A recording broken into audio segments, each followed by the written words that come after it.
Welcome into the CHGO White Sox postgame show presented by PointsBet. Use promo code CHGO when you sign up to get 2 risk-free bets up to $2,000. Welcome into Studio A of our CHGO offices here in the West Loop of Chicago. I'm the host of CHGO White Sox podcast, Sean Anderson. You can follow me on Twitter at Sean_W_Anderson. Alongside me, as always, is the full CHGO White Sox crew. Vinnie Duber on my far left. You can follow him on Twitter at Vinnie Duber. He's a CHGO White Sox beat writer. And the man in the middle is Herb Lawrence. Hello. You can follow him on Twitter at Ecknerwall23. We are here to recap a White Sox win 7-5, 2-1, different score, 2-1. Sean was watching a different game. Yes, sir. The White Sox improved to 43-45 on the year, and they are under 500, 2 games under 500 again. I am counting right now, and I think this is their 10th time this year being 2 games under 500. It's not exactly pretty. It wasn't the best series. It wasn't the prettiest game today, Herb, but they got the job done. You wanted them to go 4-4 on this 8-game stretch. So far, 2-2. That's exactly what they had to do. I know the beginning of this series was very disappointing for White Sox fans everywhere and the White Sox themselves, but they got what they needed out of Cleveland. I'm sure that the White Sox are on a high right now. Cleveland's like, oh, man, these sumbitches are coming back. We've handled them for the most part this year, and now they've dominated us for the last 2 games with their pitchers out there and Cease and Lucas Giolito doing the job. So, yeah, I'm feeling great after this victory. I'm feeling great about the trajectory of this team, and, you think about momentum and you think about, okay, this is going to be a turning point, but we've been here before. I'm just going to celebrate this victory as it is. Solo victory. Getting the split in Cleveland is a great thing for the White Sox. Absolutely, and they improved to 43-45. Cleveland falls to 43-44, so they're back exactly where they started before this series. They are now I think a half game back behind Cleveland. 4.5 games back. Cleveland is of Minnesota. The Sox now 5 games back of Minnesota. I mean, I think in a vacuum, this game is like tremendous, right? Like this looks like the kind of game that you win in a playoff series. Mm-hmm. Like the pitching is fantastic. The bullpen comes through in a huge way. I mean, like the 8th and 9th inning there, Graveman and Hendricks, I don't believe allowed any base runners, but like those were like dramatic at bats, kind of, and so it resembled a postseason game in that way. Now, of course, we happen to have the, I don't know if you want to call it benefit, curse perhaps, of the knowledge of what the White Sox have been up to this point, and you could very well look at this game and say, oh, well, same old offense, right? But the starting pitching was tremendous. The bullpen was tremendous. If you're talking about how do you win important games late in the season, it's usually on the backs of your pitching, especially once the calendar turns to October. Of course, the White Sox and October can't be said in the same sentence until they start winning a few more games here. But Lucas Giolito, what were we talking about? Big game guy, big game pitcher. He comes through in what is a big game for this team and really delivered. Yeah, we usually like to focus on the positives first, so we will talk about Eloy Jimenez leaving this game and how important or how concerned you should be, and we'll talk about the offense. 2 runs today, and really they should have probably had more. We'll talk about that, but let's get into Lucas Giolito because he was fantastic. 6 1/3 innings today for Giolito. 5 hits allowed, 1 run, but it was not earned, 1 walk, and 5 strikeouts for Giolito. He was extremely efficient early on in this game. He looked in control, and I liked when Tony pulled him in that 7th inning, and I love the job that Raylo did. We'll get to him in a bit, but Lucas feels like he is settled down. That was a really bad outing when we went to the CHGO White Sox tailgate. He looked real bad against Toronto, but it feels like he's settling in. Yeah, I mean, and he's looked a lot better of late, and he looked really good today. This is kind of maybe not as dramatic, but last year, kind of the same way, right? I was thinking the same thing. I thought Lucas Giolito's first half was okay. He thought it was really bad. So certainly, compared to last year, this one has been worse, and he's probably got a lot of opinions on how his first half went. But he was able to take that as motivation, and in the second half, he pitched a lot better than he did in the first half. I bet you he's thinking the same thing right now. I think having Ethan Katz there with him is a big deal because when Lucas had to turn his entire career around a few years back. It was Ethan Katz who really kind of helped him out with that. Now he's got a guy who knows him better than anybody, and when stuff starts to go wrong again, he's got a guy that he can turn to and really work on it. If Ethan Katz, let's say, was the Giolito whisperer before he was a White Sox employee, there's no better benefit of having him now as a White Sox employee than he can whisper to Giolito at any time of any day. Yeah, and like you were saying, I was feeling the same way. Like, I know White Sox fans were down on him last year, especially after a terrible start in Boston. It's like, okay, this guy is not the same as the 2020 Lucas Giolito in last year. And then we had the same whispers. Trade Lucas. He's not an ace. He won an extension. He doesn't deserve it. Get that money to the cease. We've seen time and time again Lucas with less than premium stuff, and that's what he had today. His fastball wasn't up there where he usually is, but the changeup, he can rely on it. He knows that he can go to that when he needs a strikeout, and he was doing that all day long today. Only had 5 strikeouts, but he kept the Cleveland Guardians offense on ice the whole night, and that's what a pitcher is. That's what Lucas is. That's why I never lost faith in the guy to figure it out. Between the starts, I can tell you that guy goes through and sells scouts and makes sure that he is ready for the next game, and he got Cleveland done. And Vinnie said, this is a big game. Big game Lucas is going to show up. And he showed up today in a big way. Large game Lucas. It works. If James Shields was big game James, or Juego Grande, if you will, then Lucas Giolito has to be large game Lucas. Well, I like that. Large game Lucas LGL. Giolito. Yeah. LGL. So LGLG. Large game Lucas Giolito. There you go. There All you right, go. we got a new nickname for large game Lucas Giolito. Life is good. Large game. Real fun for Giolito bouncing back. And you guys mentioned the stats before the All-Star break last year. This year, he just took his ERA down from 5.05 to 4.69. 16 starts for him this year. Last year, 18 starts before the All-Star break and a 4.15 ERA. So a little bit worse this year, less innings as well, 104 last year. He did have some injury concerns after his third start. So not first start, he had injury concerns after the Tigers game. And then missed the start with COVID too. Right. Yeah. So he hasn't been fully healthy this year, but yeah, I could see the parallels to last year. And last year he ended up figuring it out after the All-Star break and looked like normal Lucas Giolito. Let's look at the pitch mix. I think the three best starts he made last year, at least by my memory, were all after the All-Star break, in Milwaukee, in Tampa, and at home against Houston. Yeah, at home against Houston was the first one out of the All-Star break, 9 innings, 1 hit, or 3 hits, 1 earned run. The Milwaukee one, 6 innings of 1-run ball. And then you say the Minnesota one?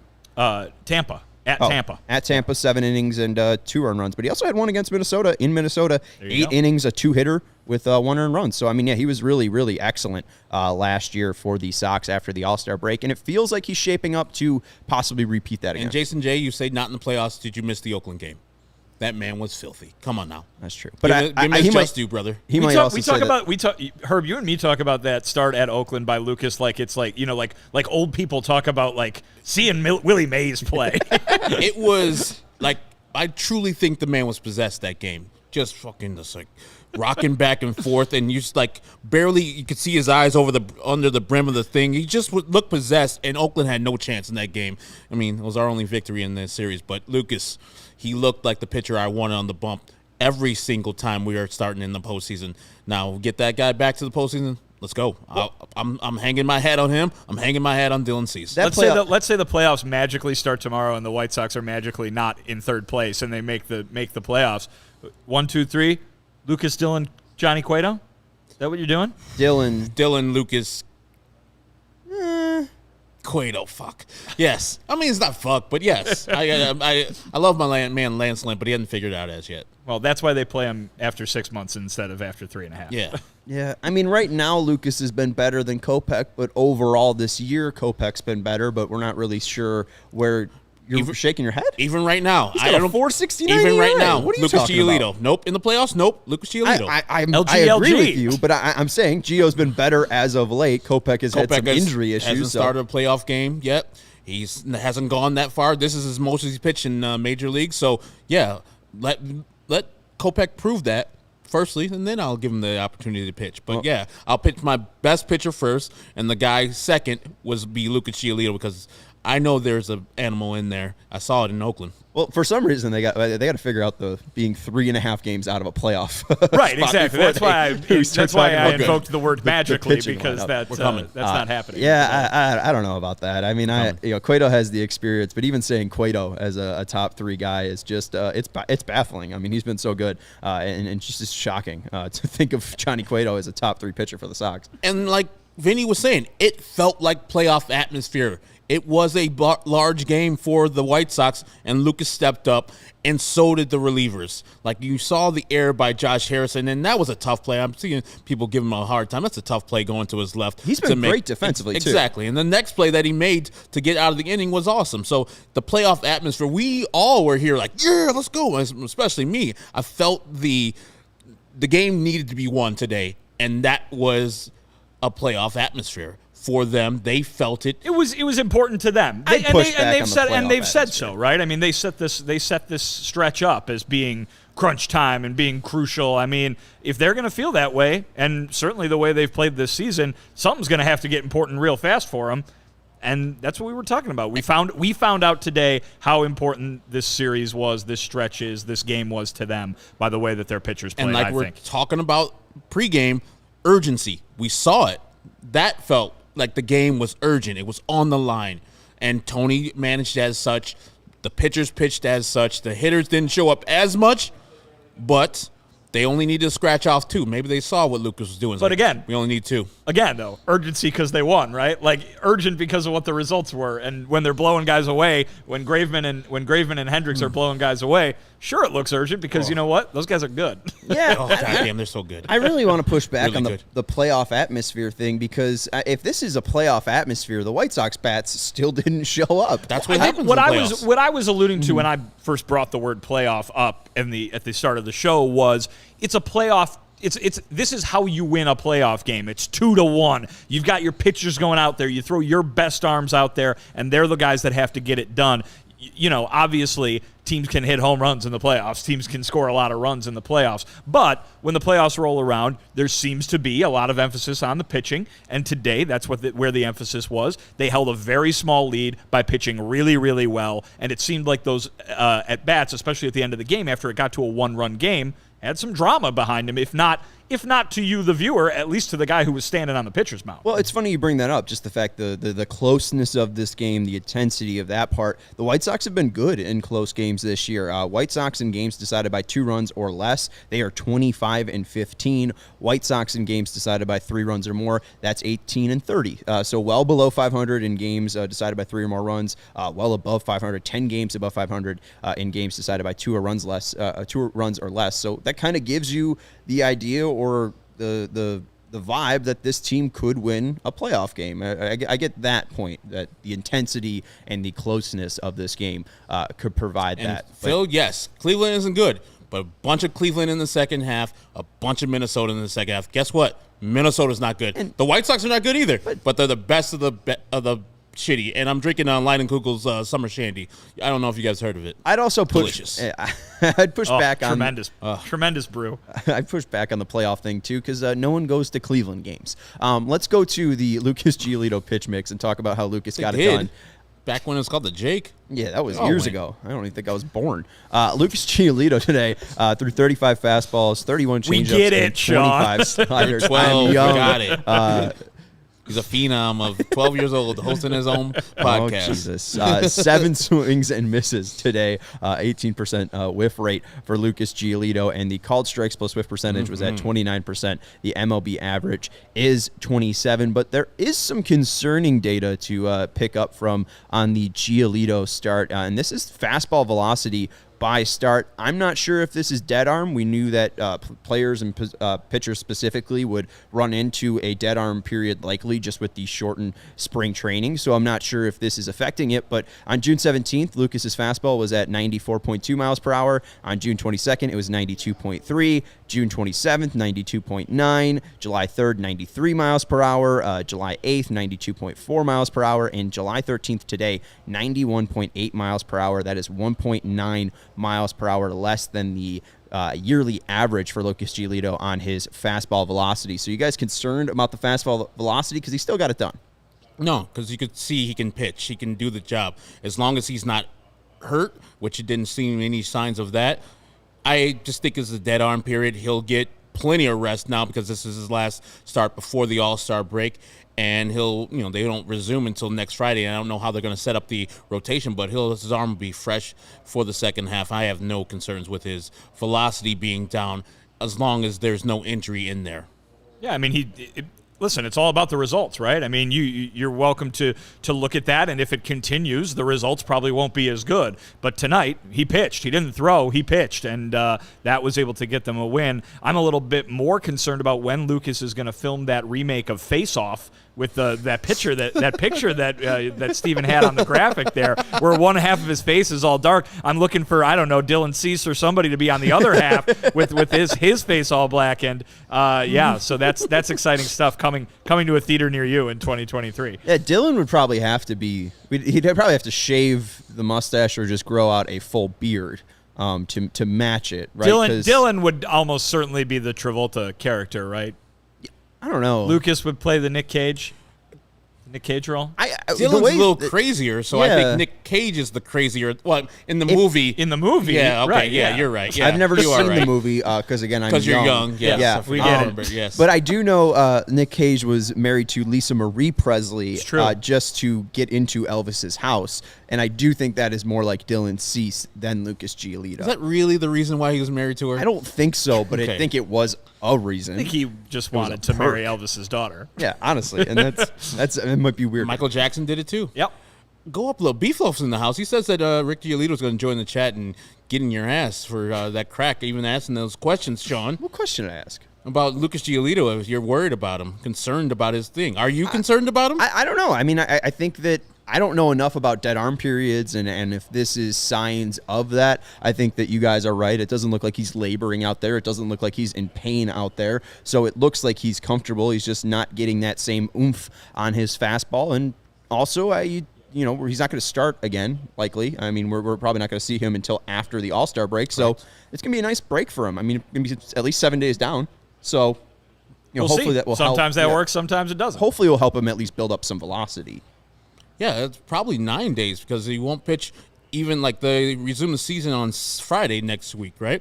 It's Wednesday right now. So, at least 9 days of fresh rest. There you go. Go back to California and just chill out. And someone's asking about velocity metrics from 2021 and 2020. I will get that in a second for Giolito's fastball. I know it's down, that's for sure, but it hasn't really affected him too much this year. So I'm not sure if it's a major concern. I know, obviously, we saw him come in with more weight this year, and that hasn't really stuck throughout this year. And that was part of just maintaining strength. And I think velocity was part of the goal in that. So maybe it has to deal with just figuring out his body because he is long and lanky. And we do know that guys have issues growing into that frame as pitchers. The way he explained it in spring training was it was very much about trying to stay healthy, avoiding injury. I mean, this is a guy where even in years past where he's missed 1 or 2 starts, that has really frustrated him. And so he wants to make, basically every turn in the rotation. Obviously, it hasn't turned out that way with what happened, as we were talking about earlier,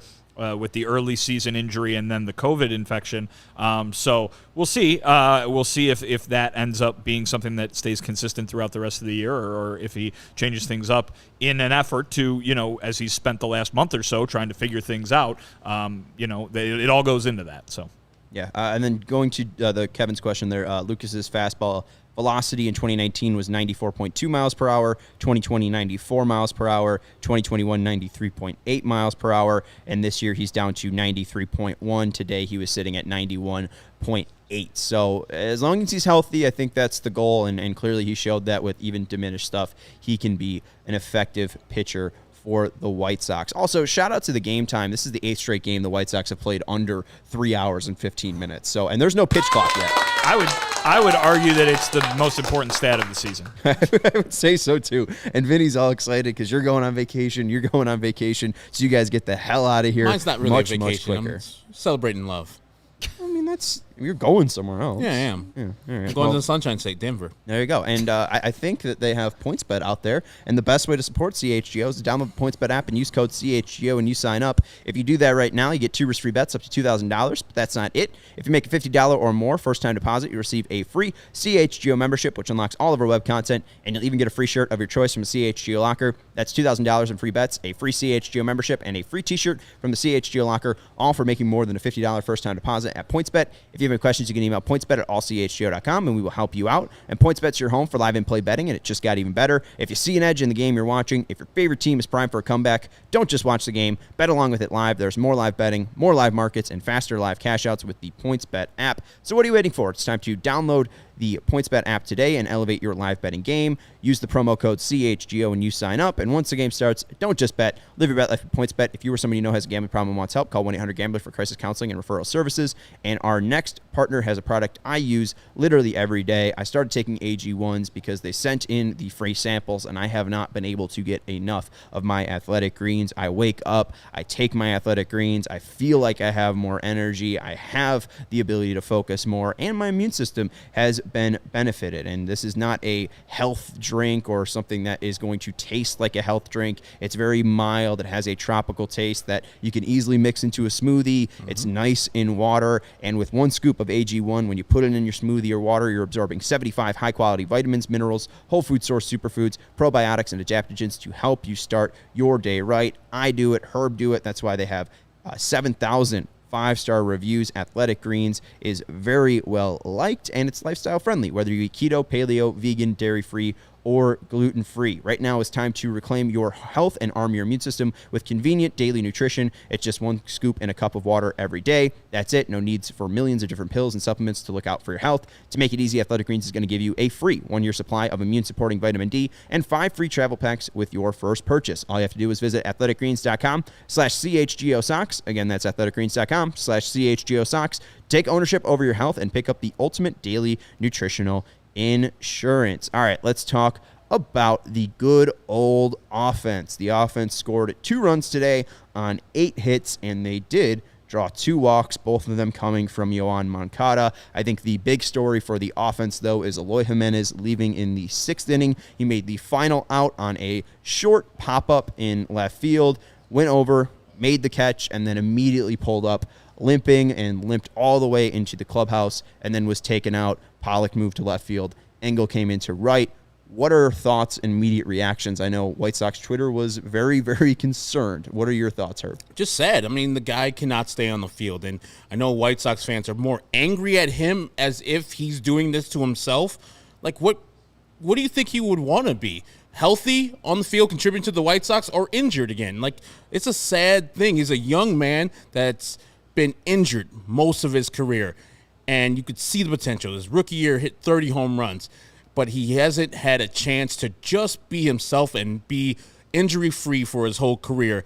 I'm sad for him. I want him to be healthy and show the White Sox fans, and Major League Baseball that he is a force to be reckoned with. We know when Eloy puts bat to ball, it's murder. He can crush the ball, but being on the field is the most important thing. Now, I know people want him just to be a DH.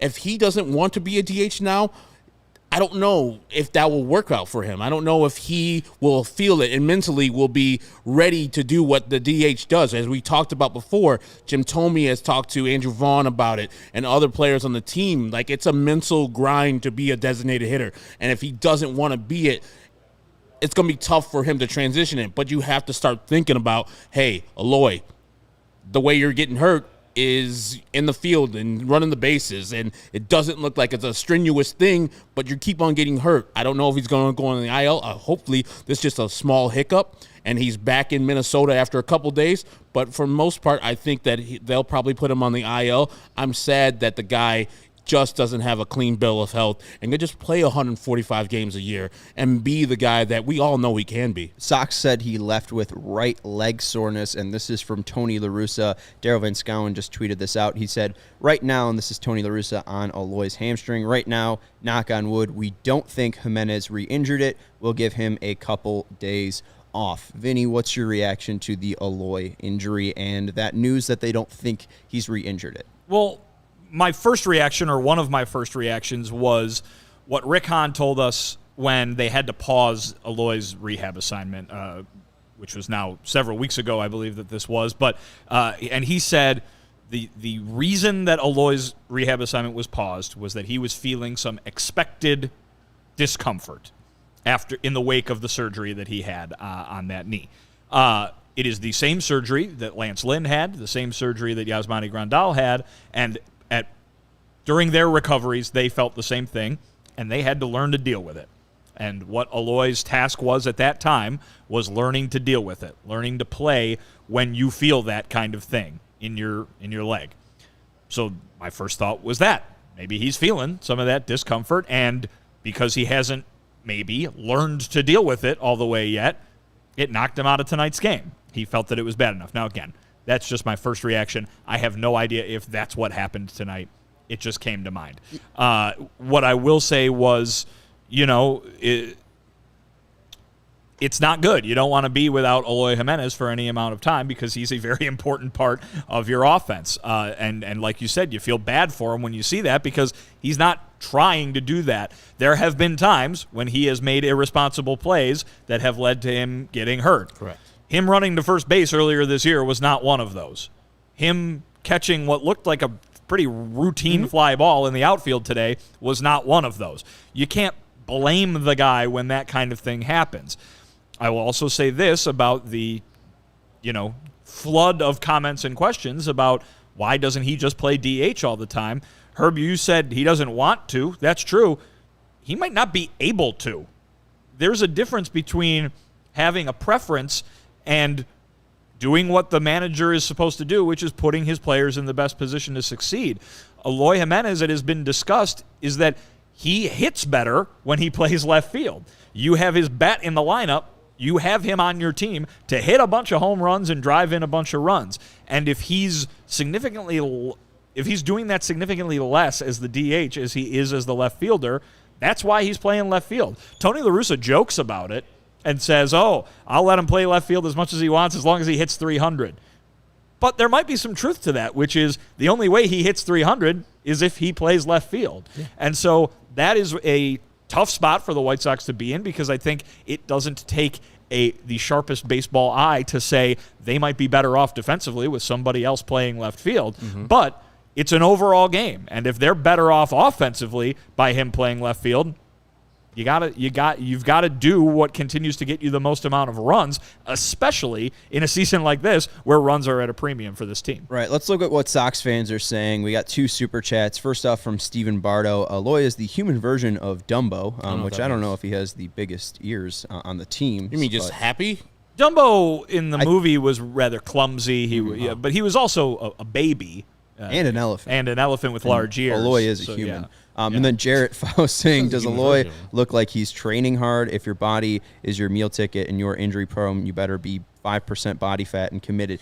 Have you gone around and done your usual checks of body fat percentage in the clubhouse? Yes. We have a day. It's like physical day. They have a day when it's Vinny needs to get your body fat percentage. But in all seriousness, there has been extraordinarily complimentary, the White Sox, that is, specifically Tony La Russa, but some of his close teammates, a guy like Jose Abreu, a guy like, Luis Robert, extremely complimentary of what they've seen from Eloy in terms of working his way back from this injury. And we heard throughout the early stages of that injury recovery how it was almost like, medical miracle, and they were shocked that he was out there running around and moving around the way that he was, given the injury and the proximity to the time when those comments were made. So I'm not sure if that answers your question, but that's what I can say in terms of how he's been described as a worker, and it's specifically a worker in this year when he's had to deal with that injury. And I'll bring up a person that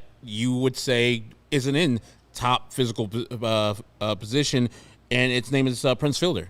He led the league in playing games, 162, 4 times. He wasn't in great shape, so it doesn't. It's baseball. You don't have to be in great shape. I mean, is Andrew Vaughn in great shape?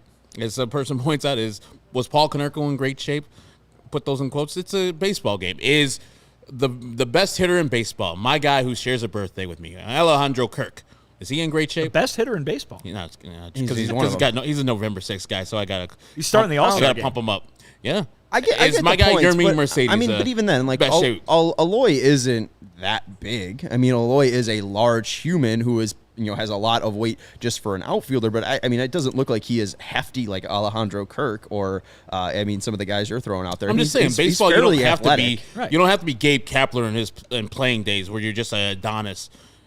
Baseball's baseball. Hit the ball. You hit the ball, catch the ball. Well, and injuries just happen sometimes. That's been Eloy's issue, is injuries and not hitting the ball. Jarrett continues and said lots of base players aren't pristine bodies, but if a dude is injury prone, he better be a gym rat. And I think that's why, Rick Hahn pushed back on the injury-prone label for Eloy Jimenez, just because he has done the work to hopefully maintain his body, and it's just been bad luck because, like you said, he was just making a play out in left field today, pulled up, and then he was making a play just running down first base and ended up hurting his leg, and that could have just been because of bad form. Again, that's not really because his body isn't right. It's just because it was an awkward landing on that bat. Well, and what I would say is if there had been a lot of the plays that have been made in left field, we could list off a nice list of Eloy plays in left field that did not strike as smart plays. Correct. That caused him to miss time with injury. Certainly last year was the most glaring example of that, the one where he did the Vince Carter dunk over the left field wall. But in his rookie year, you'll remember, there was him crashing into Charlie Tilson. There was him planting his left foot in the outfield wall, trying to rob a home run that was never going to be caught by anybody. Those are moments where you can point to him and say, what is he doing? Why is he doing this? Running to first base is not that. And not only that, you've seen plenty of guys, unfortunately plenty of guys on this very roster, get hurt running to first base. So it is not something that, he got hurt in Cleveland at the end of the 2020 season, right? Running the bases, sliding home, yeah. And he ended up hitting a double in the Oakland series and then having to be taken out. Right, of the game. I believe he got hurt rounding third base maybe or something like that. But I mean, so there are times when he deserves the criticism because he's made plays that are not smart. There are times when he does not because he's just playing and something happens. Well, and Matthew Cortez, he says, not everyone's Giancarlo Stanton, but even Stanton, and I don't know what this is exactly in reference to, but I think Stanton, the body. Right. I mean, shape, Stanton's got that incredible body, but also you look at 2019 and 2020. Yeah, he played less than 50 games in those 2 years. And in 2015, he only played 74 games. So it doesn't really mean anything if you are going to be ripped and toned, as long as you are conditioned right. And I mean, I think that he just might have bad legs at this point. I'm sure the White Sox and their staff have gone over with Eloy and then tried to get him, and he's probably doing it. And sometimes injuries just happen, and people are saying, well, Paul and Kirk don't have to run the outfield. How about Mr. Padre? Tony Gwynn wasn't the slimmest guy. The man stayed on the field. He was a big guy. You don't have to be in tip-top shape to be a baseball player. That's what I'm just saying. Like, it's sometimes freak accidents happen. Nobody would have said, okay, I saw that where Eloy got hurt. I saw that coming up because it was a jogging routine catch, and we were like, why is he limping? And also, he might be fine. Yeah. You know what I mean? He might be fine in a day or two. Tony didn't say he re-injured it, so maybe he comes back tomorrow, he's fine, and maybe he's in the lineup against Minnesota on Friday or Thursday. But, I mean, I wouldn't be shocked if you saw him on Friday. He didn't look to be in a ton of pain as well. And if he's not, trust me, we'll be talking more about this coming up. Absolutely. We got a couple more super chats. Shout out to Other Sean for the $2 super chat. Very much appreciated. Say your name right, Sean. Good job for your parents. Spelled the name wrong. Damn name. And then Louis DePhillips said, Grandal back this week. How many we win in Minnesota? You all should come to San Diego for the end of the year. We win the division in nice weather in October. I'll join you. San Diego doesn't sound bad. I know you're very fond of that place. Vinny's been there. I've been there. I love San Diego. Been there. I am. You should just go. Like, plan the trip. You and Maddie right now. Just go to San Diego. September 30th. I think October 1st is October 2nd. It's a weekend, so we won't have to do shows except for the Sunday one. Just go out there. It's a beautiful place. You go without the White Sox. Fuck it. Wait till the season's over and go, and good you don't any have to time worry of the about the year. White Sox. Yeah. Except for don't go in January or February. It kind of rains. Okay. A little bit. Thank you for the tip there. But maybe I don't know. To answer the question that Louis asked, by the way, Grandal will not be back this weekend. He is expected back for the start of the second half.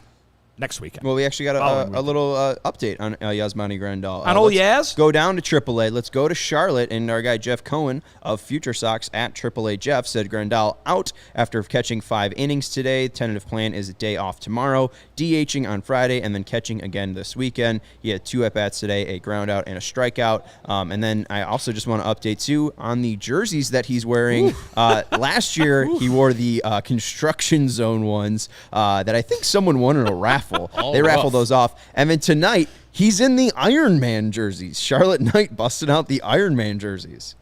Any thoughts? You're the big Marvel guy. I am. I don't know if I like the baseball jersey, but he is not Iron Man. No, he is not. He's not. They should have gotten them the little the batting glove should have had the Infinity Stones on them. And Louis, we're going to win 2 games in Minnesota, 2-2. Like Chuck Woolery. Not a great guy anymore. No, 2-2. no. We'll talk about it a little bit later. Hopefully we're not talking about Chuck Woolery anymore. We will not. Do you know who Chuck Woolery is? Lingo, the host of Lingo. Stop it. The host of Lingo, the host of Greed also. Of Lingo. The host of Lingo. We got one more final super chat. You guys are being generous tonight. Daniel Sachs says, will the Sox ever retire A.J. Brzezinski's number 12? I think he deserves it. A.J. going up into the rafters, yes or no? No. Oh, no. I mean, Ozzy's probably first, next. But the White Sox have firstly Jose Abreu's first. That's true. Ozzy before Jose, right? Well, then why hasn't it happened already? I don't know. We It's do the math ridiculous. that I think if Abreu was retired, he'd be the 12th retired number, and then Ozzy would be the 13th. 13. Yeah, so I would like that symmetry. I mean, yes, AJ was great, and he's not of value to get retired. He's not better than Robin Ventura, and his number hasn't been retired. He's not better than Maglia Ordonez and other players for the White Sox. He won the World Series. He was on a team that won the World Series, yes, and he had some great plays. But there's other players more deserving than AJ, and I think nobody more deserving than number 79, Jose Abreu. Yeah, and I also think he's not – is he even the second best catcher in franchise history? I mean, Fisk is obviously one. I don't know, Ray Schalk up there? Ray Schalk has a lot of records. Yes. A lot of records. That's a guy that is just in the records book. Ron Karkovice? Yeah. Officer Ron? Was Kark I'm fucking with you. Kark better? No, he wasn't. All right. No, he wasn't. Yasmani Grandal better than AJ Brzezinski? More expensive. More expensive. Yeah, That's for he damn can sure. be.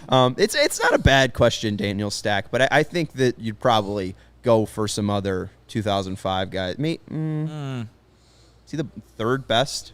I would retire. I mean, career maybe. He wasn't the third best player on that team. He might have had the third best White Sox career of people Third most on iconic. that team. Yeah, I could hear that. All right. I mean, the other two guys, Paul Konerko and Burley, they got their jerseys retired immediately. So I think AJ probably would have gotten it retired by even now. just one more year in a White Sox uniform, Jim Thome probably have his number retired. If he was on the 2005 team, I think he would have been absolutely retired by the team. And also, just to continue the Eloy things, just to wrap it up, you talked about him as a DH and him as a left fielder. As a left fielder, he hits 281, 323, 519. That's an OPS of 842. As a DH, that's his career. Career. That's okay. amazing. In his career as DH, 163, 243, slugging 317 for an OPS of 560. So basically a 300-point differential in his OPS when playing the field and being the designated hitter. But the issue is, in the past 74 games, he's had an OPS plus well under 100. He only has 12 home runs. He's hitting 239, 291, 409. The issue has been hitting and health. I mean, that's the one thing you need to see turn around with Eloy Jimenez is, can he even be the guy that he was in 2020, because you haven't seen that in a long time, and that's mainly due to the injuries that he's suffered. Yohan Moncada getting 2 walks today was good to see. Any other performances stick out? Luis Robert had a 3-hit day. Abreu had a 2-hit day. Oh, that was one of the hits, the one that went off of TA's back. Yes, it was still ruled a hit. It was a hit, and, yes. And Tim Anderson will have a forever bruise for that one. And I saw somebody in the chats, I don't know if it was Stephen Nicholas, our producer, talking about, hey, why didn't Tim duck that ball? And our old guy over there, Stephen Nicholas. Once I saw it in real time, I realized, that's hard to do. Stephen was way more angry about Josh Harrison. Josh Harrison's got Why didn't Tim Anderson dodge the 111 mile per hour bullet going after him? But yeah, let's talk about this. Josh Harrison hits a double to right center field. Me and Steven almost got in a fight earlier, guys.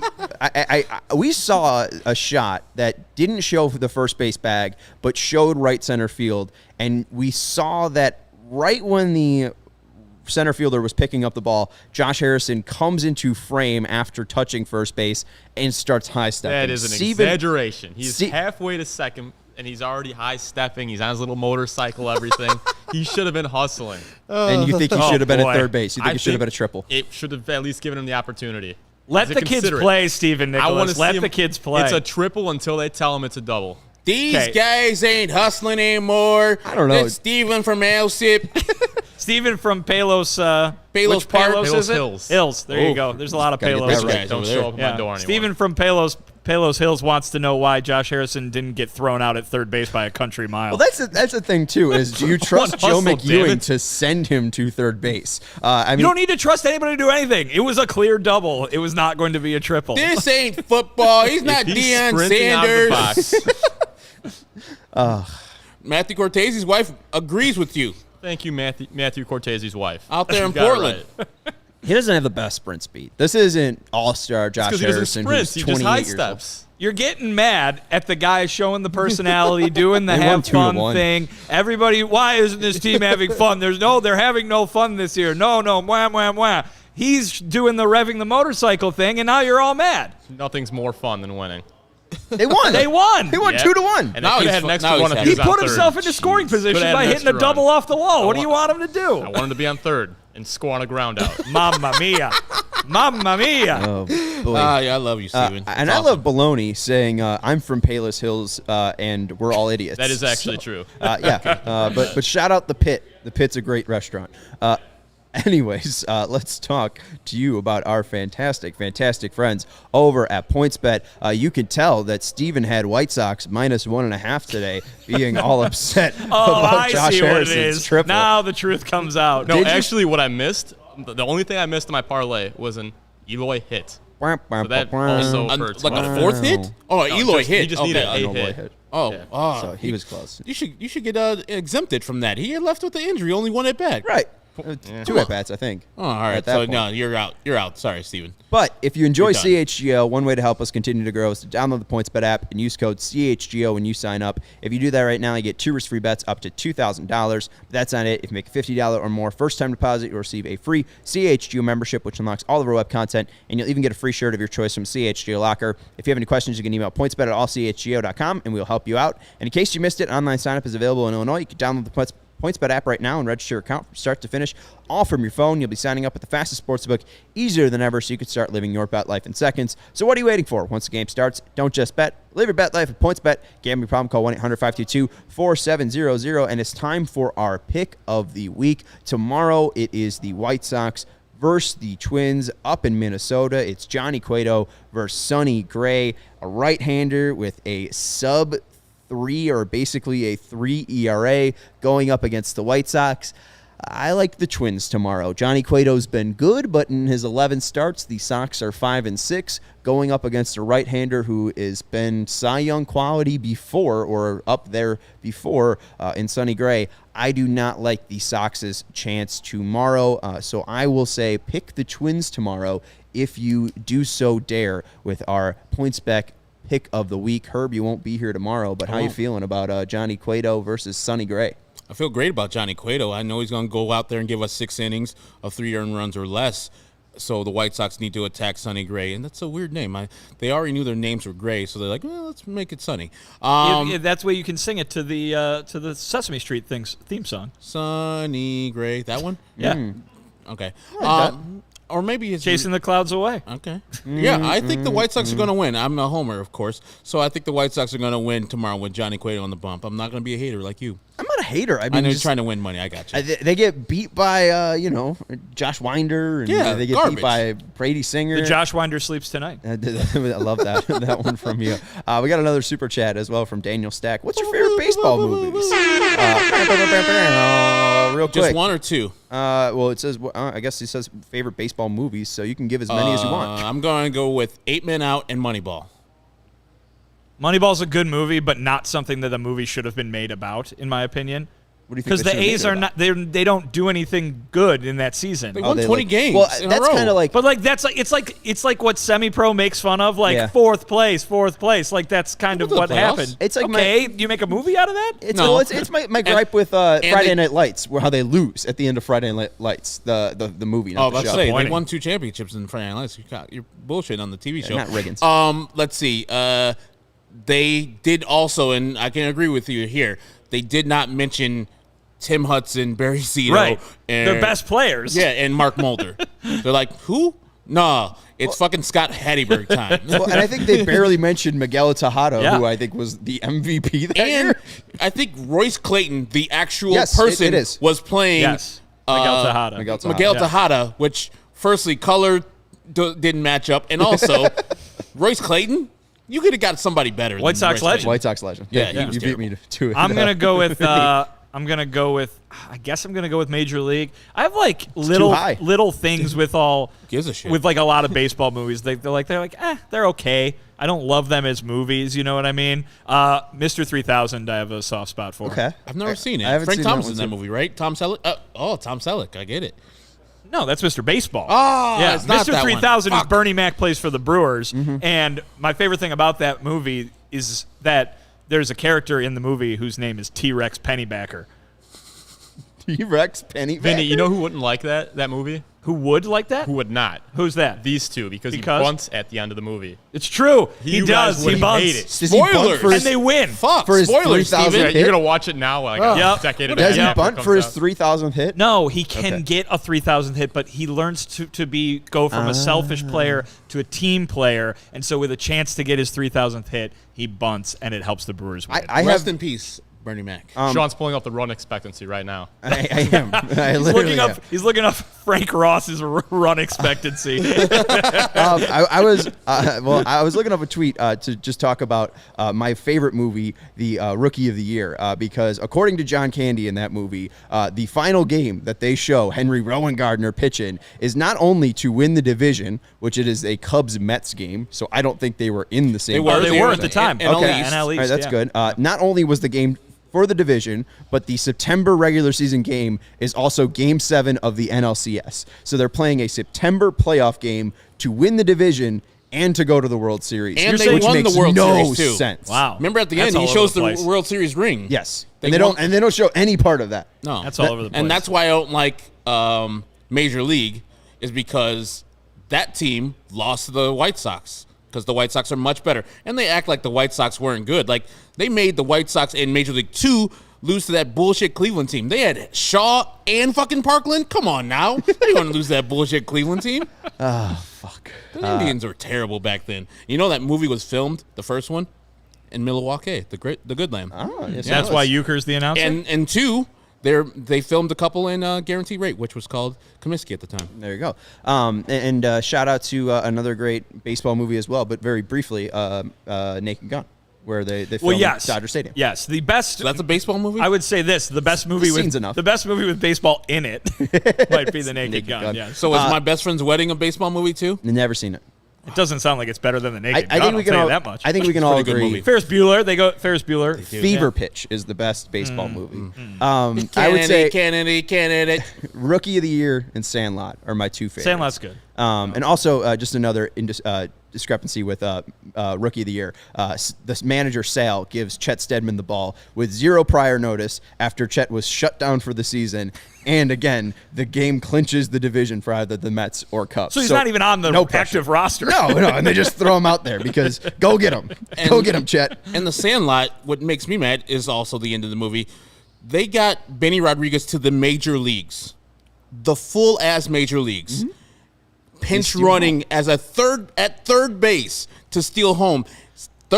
Secondly, fucking Smalls is a play-by-play announcer that is way far away from the microphone, standing up when he's stealing home.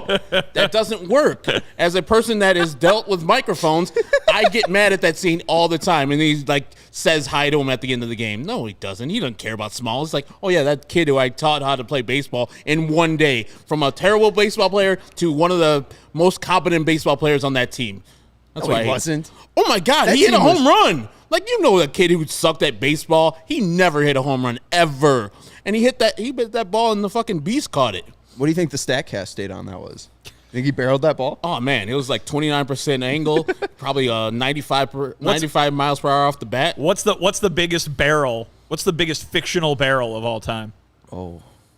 Well, it probably has to be the natural, where he hits the lights.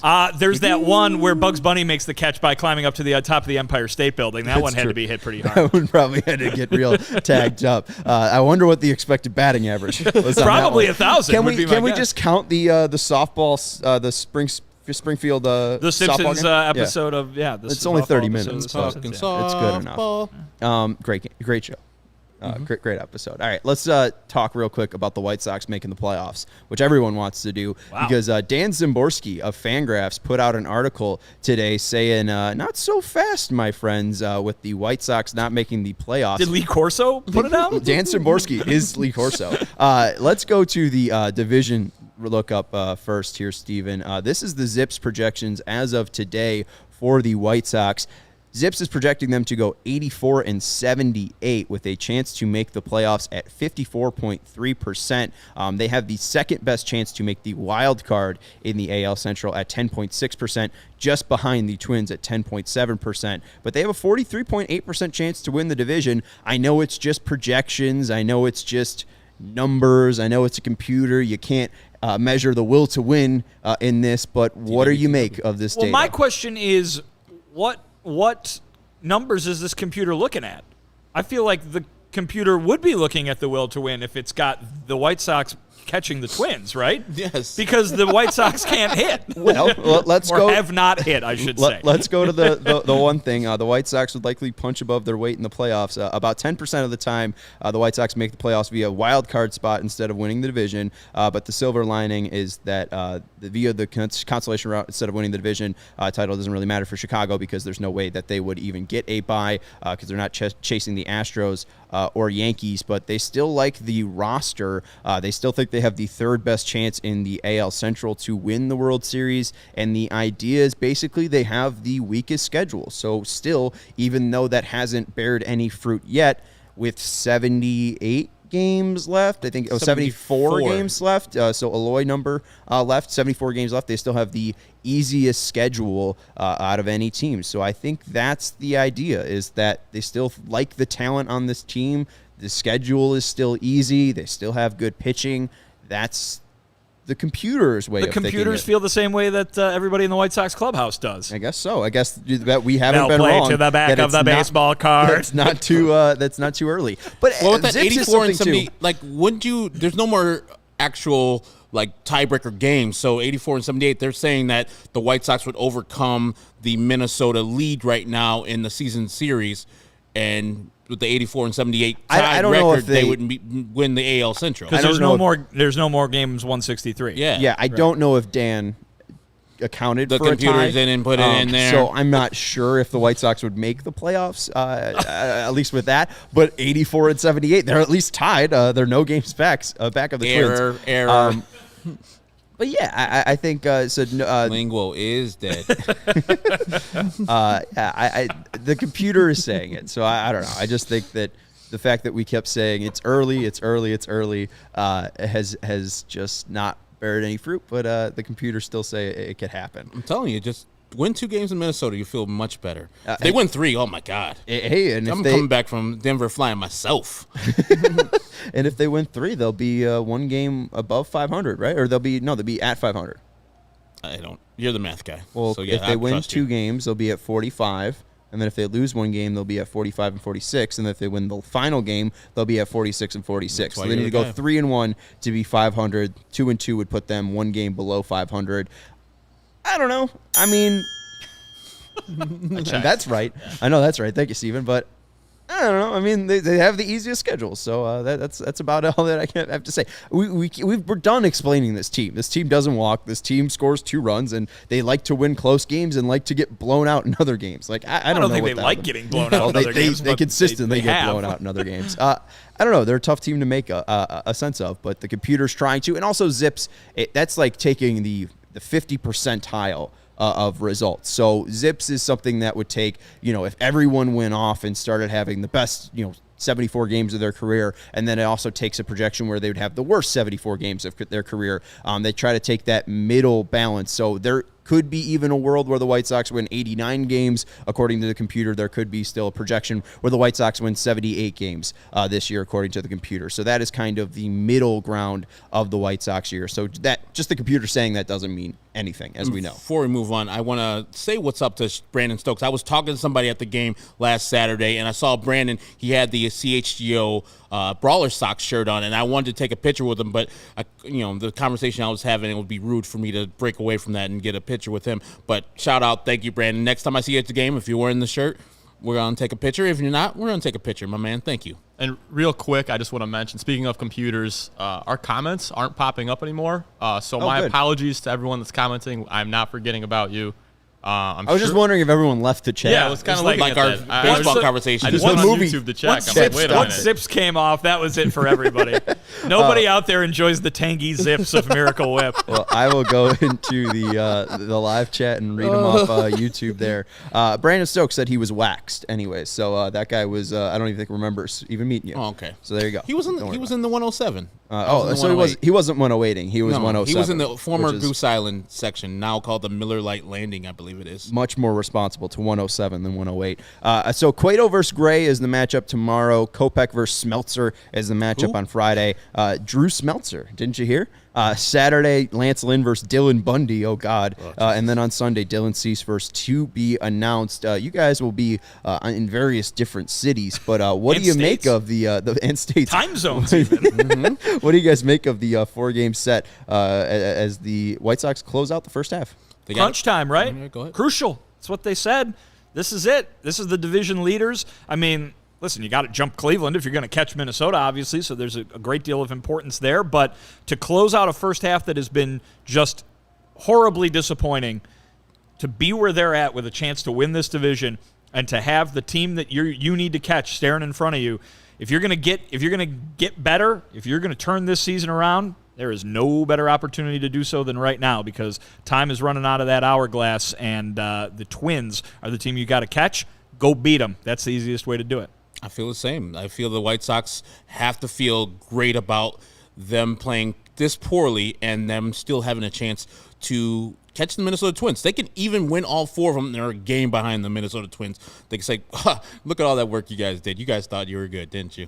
We're only 1 game behind you and played like shit. Yeah. Absolutely crap. And we caught you. And that would send a message to Minnesota like, oh, God, we did play better than them the whole first half, and we're only a game ahead of them. And they've been playing like trash. And they came up to our stadium and just shut us down and took a deep cleaning to us. Deep cleaning? Do we say now, or vacuuming 4 games? Vacuuming 4 games is a deep clean. Yes. That's a Stanley Steamer style deep clean. I thought 5 was a deep clean. 5 was the deep clean, 4 was the vacuum, 3 was the sweep, 2 you're was right. the dusting, and will we have a 5-game series? One was wiping off the console with your hand. Like this, like If you just your beat shoulder. Just blowing the cartridge and slamming it back in there. Yes, it's a real quick clean. The Sox are 1-5 against Minnesota this year. Minnesota has showed up to play your team each and every game. The Sox have failed to put the stamp on their season series this year. If they go 2-2, I think Minnesota would feel real comfortable finishing 7-3 against the Sox in the first half. That'd be a real nice finish for them. Them going anything worse, the Sox, I don't know. I think if the White Sox are, 8-2 against the Minnesota Twins after the first half, that wouldn't really give me a ton of confidence in this team. But like the computers say, they're not out of it just yet. So we will see what happens with the White Sox. I hope you two enjoy your vacations, and make sure too, Vinny's not taking a full week off here because he's got a Johnny Cueto article coming out tomorrow. That's going to publish at 8. That'll be up 8 a.m. on Thursday, getting you ready for the Johnny Cueto start Thursday evening. One of my favorite quotes from the White Sox has come out of that Vinny article. There's so some good ones in there. Check out that one. The one from Reynaldo Lopez about horses is next level, and we will definitely be sharing with you that on social. You can follow Vinny on Twitter at Vinnie Duber. He's the CHGO White Sox beat writer. You Follow Herb Lawrence on Twitter. He is on Twitter at Ecknerwall23. He is the CHGO White Sox community leader. And you can follow the show account at CHGO_White Sox. You can follow me on Twitter at Sean_W_Anderson. I will be back tomorrow at 6 p.m. for the live pregame show. Alex Rude, who I know is in the chat that's not popping up right now, will be joining me. And Sam Sherman of SB Nation will be joining me as well. It'll be fun to have Sam on, Alex on, and we'll see two new voices and hear two new faces, or see two new faces and hear two new voices on the CHGO White Sox pregame and postgame show. And we'll obviously, after the final out is made on Thursday, we'll have the postgame show for you as well. Thank you to Stephen Nicholas for your production, and thank you everyone for hanging out and for your fantastic super chats as well. White Sox split the series in Cleveland and improved to 43-45 on the year. We will see you tomorrow. Thank you to everyone for hanging out with us. Thank you to Vinny and Herb for joining me. Thank you to Stephen for production, and thank you to Fleetwood Mac for your 1979 album, Tusk. We'll talk to you tomorrow. Go White Sox.